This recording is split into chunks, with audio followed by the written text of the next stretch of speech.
नमस्कार, बुलेटिन में स्वागत है आपका। आपके साथ मैं हूं गीतांजलि। तो देश में आज से रक्षा भवन का पता बदल गया है। पीएम मोदी ने रक्षा भवन की नई इमारत का उद्घाटन किया है। ये इमारत सेंट्रल विस्टा प्रोजेक्ट के तहत ही बनी है। रक्षा भवन के दोनों कार्यालय कस्तूरबा गांधी मार्ग, सेंट्रल दिल्ली और अफ्रीका एवेन्यू, चाणक्यपुरी में बने हैं। इस प्रोजेक्ट में करीब 775 करोड़ रुपए खर्च हुए हैं। 7 मंजिला इस इमारत में सिर्फ रक्षा मंत्रालय के ही दफ्तर होंगे। 7,000 कर्मचारियों की क्षमता वाले डिफेंस कॉम्प्लेक्स में 1500 गाड़ियों की पार्किंग की भी सुविधा होगी।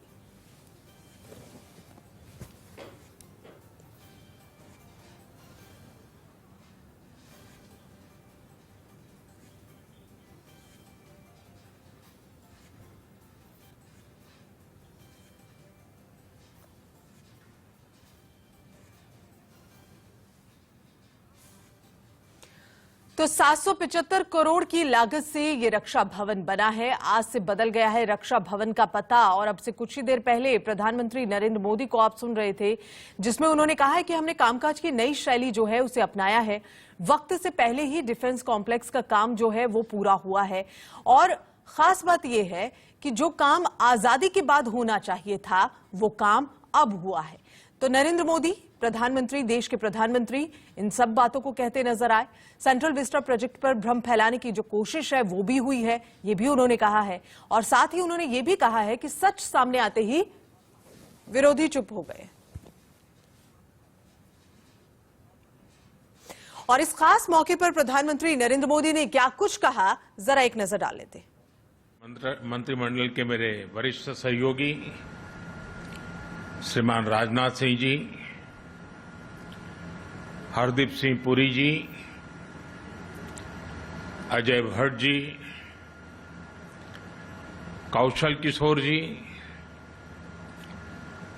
Chief of defence staff general Bipin Rawat ji, तीनों सेनाओं के प्रमुख, वरिष्ठ अधिकारीगण, अन्य महानुभाव, देवियों और सज्जनों,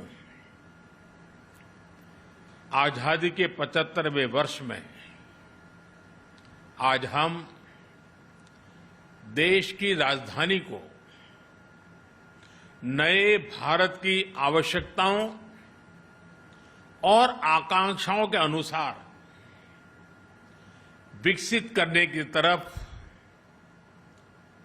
एक महत्वपूर्ण कदम बढ़ा रहे हैं। ये नया डिफेंस ऑफिस कॉम्प्लेक्स हमारी सेनाओं के कामकाज को अधिक सुविधाजनक, अधिक प्रभावी बनाने के प्रयासों को और सशक्त करने वाला है। इन नई सुविधाओं के लिए डिफेंस से जुड़े सभी साथियों को मैं बहुत बहुत बधाई देता हूं। साथियों, आप सभी परिचित है कि अभी तक डिफेंस से जुड़ा हमारा कामकाज दूसरे विश्व युद्ध के दौरान बनाए गए हटबैंड से ही चल रहा था। ऐसे हटबैंड्स जिनको उस समय घोड़ों के अस्तबल और बैरकों से संबंधित जरूरतों के अनुसार बनाया गया था। आजादी के बाद के दशकों में इनको रक्षा मंत्रालय, थल सेना, नौसेना और वायुसेना के दफ्तरों के रूप में विकसित करने के लिए समय समय पर हल्की फुल्की मरम्मत हो जाती थी। कोई ऊपर के अधिकारी आने वाले तो थोड़ा पेंटिंग हो जाता था और ऐसे ही चलता रहा। इसकी जब बारीकियों के मैंने देखा तो मेरे मन में पहला विचार यह आया कि ऐसी बुरी अवस्था में और इसी बीच बड़ी खबर की ओर हम रुक कर रहे हैं। त्योहारों से पहले देश में बड़ी आतंकी साजिश, अलग अलग राज्यों से अब तक 10 आतंकी गिरफ्तार हुए हैं। हाई अलर्ट पर देश के कई राज्य हैं। पंजाब से 4 आतंकियों की गिरफ्तारी के बाद अलर्ट जारी किया गया है। यूपी और महाराष्ट्र में भी हाई अलर्ट पर हैं सुरक्षा एजेंसियां। तो किस तरह से एक आतंकी साजिश को नाकाम जो है वो किया गया। 6 आतंकियों को कल गिरफ्तार किया गया था और संदिग्धों पर सुरक्षा एजेंसियों की पैनी नजर जो है वो लगातार बनी हुई है। और ऐसी कड़ी में पंजाब से भी 4 आतंकियों को गिरफ्तार किया गया है। तो देश में आतंकियों की गिरफ्तारी जो है वो लगातार हो रही है। टेररिस्ट मॉड्यूल पर लगातार जो है देश की जो सुरक्षा एजेंसियां हैं वो काम कर रही हैं।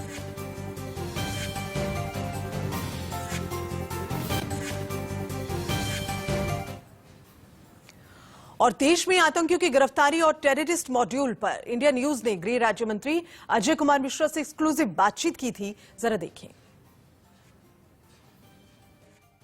लगातार साजिश में लगी हुई है और जिस तरह से जो खुलासा हुआ है अंडरवर्ल्ड और आईएस की साजिश पर, इन तमाम मसलों पर बातचीत करने के लिए हमारे साथ केंद्रीय गृह राज्य मंत्री अजय कुमार मिश्र जी हैं। अजय जी, कितनी बड़ी चुनौती मानते हैं अंडरवर्ल्ड आईएसआई की साजिश?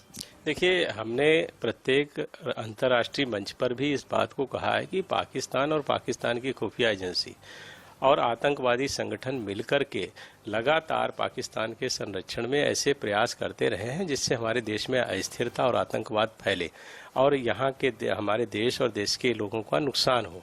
ये प्रयास उनके हमेशा से चल रहे थे, निरंतर चल रहे थे। लेकिन मैं आपको कहना चाहता हूँ, अगर आप 2014 के बाद का समय देखेंगे तो जब से हमारे प्रधानमंत्री जी ने ये कमान संभाली देश की और हमारे गृह मंत्री अमित शाह जी, हम लोगों ने लगातार एक ऐसा तंत्र विकसित किया है जिसमें हमारी सुरक्षा एजेंसियां, खुफिया एजेंसियां, हमारे सुरक्षा बल, सरकार, इसके साथ में एक इतना बेहतर समन्वय हुआ कि 2014 के बाद किसी तरह की कोई आतंकी घटना, बड़ी घटना हमारे देश में नहीं होने पाई। या तो हमने उनको बॉर्डर पर ही रोका, ड्रोन से उन्होंने शुरू किया तो वो हथियार हमने जब्त करने शुरू किए। कुछ लोग अंदर अगर आ गए तो उनको भी हमने पकड़ा है। जो हमारे ऐसे स्लीपिंग मॉड्यूल्स थे उनको भी हमने गिरफ्तार किया है। कुछ काउंटर्स में मारे गए।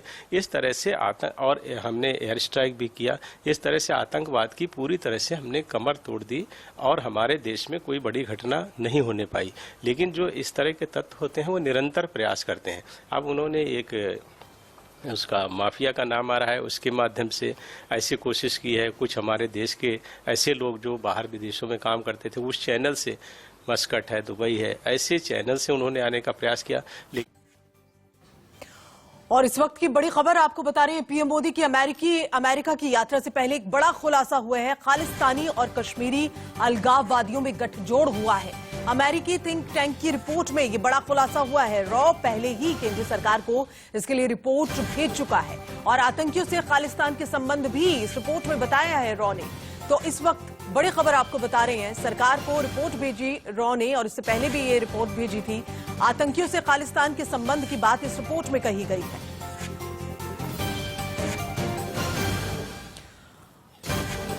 और पोर्नोग्राफी केस में मुंबई से एक बड़ी खबर भी आपको बता दें। पोर्नोग्राफी केस में अब शिल्पा शेट्टी को गवाह बनाया जाएगा। पुलिस ने 1500 पन्नों की चार्जशीट दाखिल की है।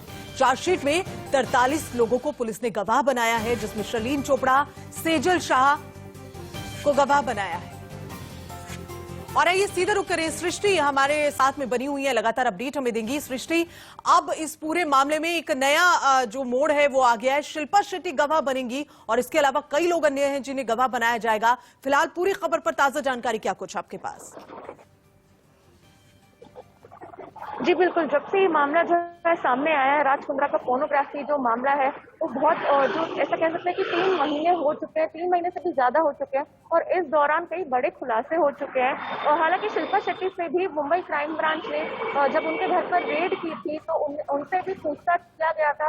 तो ये कह सकते हैं कि तब जो है वो जो स्टेटमेंट रिकॉर्ड किया गया था वो सोलन चोपड़ा भी जो है उन्होंने राज कुंद्रा पर एलिगेशन लगाया था। कहीं ना कहीं उनकी वजह से ही ये जो मामला है ये सामने आया है, उनकी वजह से और पूनम पांडे की वजह से। और सोलन चोपड़ा ने भी ये बताया था, जो बयान है उन्होंने ये दिया था कि अगर पोर्नोग्राफी मामले में उनका नाम सामने आ रहा है तो और पोर्नोग्राफी जो है वो राज कुंद्रा की वजह से उन्होंने स्टार्ट किया है। और पूनम पांडे ने भी यही बयान दिया था। हालांकि अब जो प्रॉपर्टी सेल से जो बयान दर्ज किया, जो उन्होंने जो चार्जशीट फाइल की है, उसमें 1500 पेजेस का जो चार्जशीट फाइल किया गया है और इसमें जो बयान दर्ज किए गए हैं वो शिल्पा शेट्टी जो उनकी वाइफ है उनका किया गया है, और शोलिन चोपड़ा और 43। बिल्कुल। अब इस पूरे मामले में शिल्पा शेट्टी भी गवाह बनाई गई हैं और इस खबर पर सृष्टि अपनी नजर बनाए रखिएगा। तो फिलहाल इस वक्त बड़ी खबर आपको बता रहे थे राज कुंद्रा से जुड़ी हुई। और इसी बीच मुंबई से एक और बड़ी खबर आपको बता दें, सोनू सूद के घर दूसरे दिन भी आईटी की सर्च चल रहा है। सोनू सूद के घर और दफ्तरों पर आईटी का सर्च जारी है। कल भी सोनू सूद के 6 ठिकानों पर कार्रवाई हुई। लोखंडवाला जुहू दफ्तर में आईटी ने तलाशी की। आईटी डिपार्टमेंट ने नहीं दी है सर्च से जुड़ी जानकारी। और आइए एक बार फिर से रुक करें सृष्टि की ओर। सृष्टि, सोनू सूद के ठिकानों पर लगातार जो है सर्च हो रहा है और फिलहाल क्या ताजा जानकारी वहां से भी इस खबर पर मिल रही है आपको? अब जो ताजा जानकारी है वो ये है कि जो आईटी है उन्होंने फिर से उनके घर पर जो है सर्वे करना चालू किया है। और ऐसा माना जा रहा है कि ये सर्वे है, हालांकि उससे जो है रेड का भी नाम लिया जा रहा है। और कल सुबह से मैं जो है वहां पर मौजूद थी शाम से, और मुझे ये जानकारी मिली थी कि जो आईटी है वो सुबह 10 बजे से उनके घर पर मौजूद थी। और यही नहीं, उनके घर पर ही नहीं, उनके दफ्तर के अंदर भी जो है सर्वे किया गया है। और उनके जो Lucknow based real estate property है वहां पर भी उन्होंने जो है सर्वे किया है। और ये बात तब सामने आ रही है जब सोनू सूद ने एक लखनऊ बेस्ड रियल एस्टेट के साथ एक डील साइन की थी। और ये जो डील जो उन्होंने एस्टेट वाली की है, इसके ये जो है अंडर स्कैनर माना जा रहा है। और इतना ही नहीं, सोनू सूद जो है वो सीएम अरविंद केजरीवाल से भी मिले थे और इसी के बाद जो है ये रेड जो सर्वे बताया जा रहा है उसकी बात सामने आ रही है। बिल्कुल। तो सोनू सूद की मुश्किलें जो हैं वो बढ़ रही हैं क्योंकि 6 ठिकाने हैं जहां पर सर्च चल रहा है और इसके अलावा कई जो पुख्ता जानकारी जो है सर्च टीम जो है वहां जुटाने में जुटी हुई है। और इसके अलावा सोनू सूद से पूछताछ भी होगी। सृष्टि, इस पूरे मामले में सोनू सूद से पूछताछ भी क्या अभी तक हुई है या सोनू सूद के ऑफिस में किसी से पूछताछ हुई हो, ऑफिस स्टाफ से कुछ पूछताछ हुई हो इस मामले को लेकर? अभी जो जानकारी मिल पा रही है वो ये है कि सोनू सूद से पूछताछ की गई है। और इतना ही नहीं, उनके जो फैमिली मेंबर्स है और सोनू सूद की जो लैपटॉप है, फोन है, वो ले लिए गए हैं। हालांकि बिल्कुल सृष्टि, आप अपनी नजर बनाई रखिएगा। बहुत ही अहम और खास खबर ये है। बहुत बहुत शुक्रिया फिलहाल इस पूरी जानकारी के लिए। तो सोनू सूद की जो मुश्किलें हैं वो बढ़ रही हैं। और आइए अब राजनीतिक गलियारों की खबर की ओर रुख कर लेते हैं। दरअसल गुजरात में मंत्रिमंडल की जो शपथ ग्रहण है वो थोड़ी देर में होगा, लेकिन उससे पहले नजर